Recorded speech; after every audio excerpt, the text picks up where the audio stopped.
Good morning, members of the teaching faculty, young gentlemen.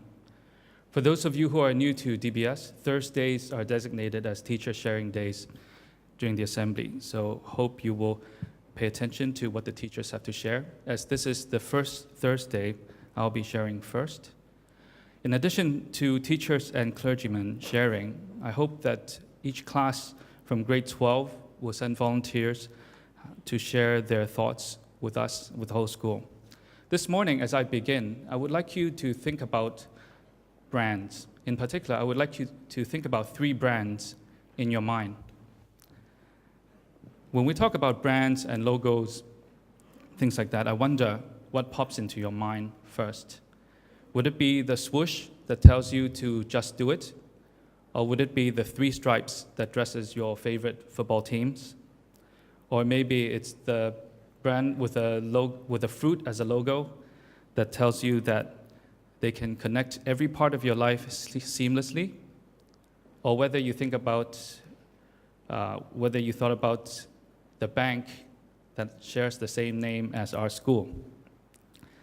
This morning, I actually have one thing in mind, and I'd like to show you this.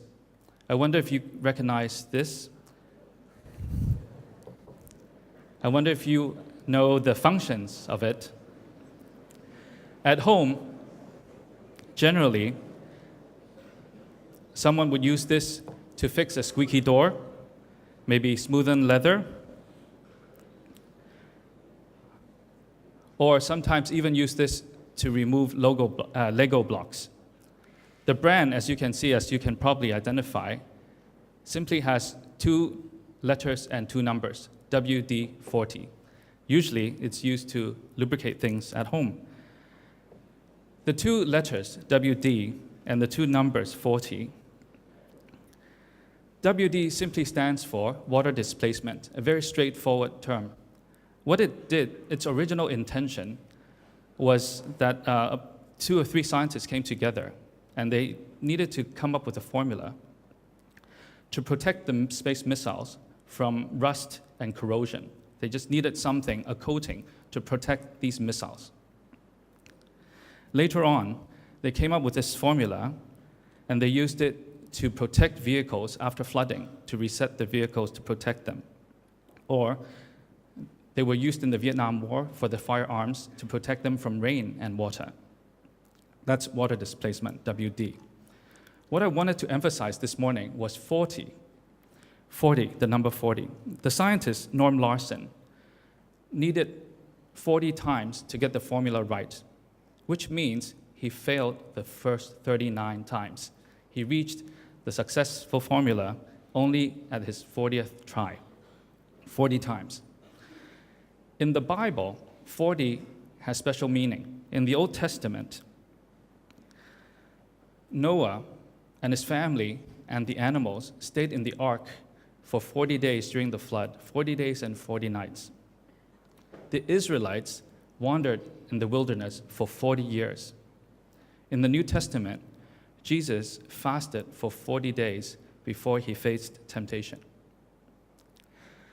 For Noah and his family and all the animals, after 40 days in the ark, surviving the flood, he managed to save his family and the animals.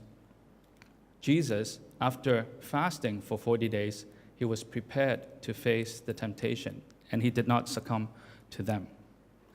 The Israelites, even though they complained a lot, they wandered in the wilderness, but eventually they were led to the promised land that was called the land of milk and honey.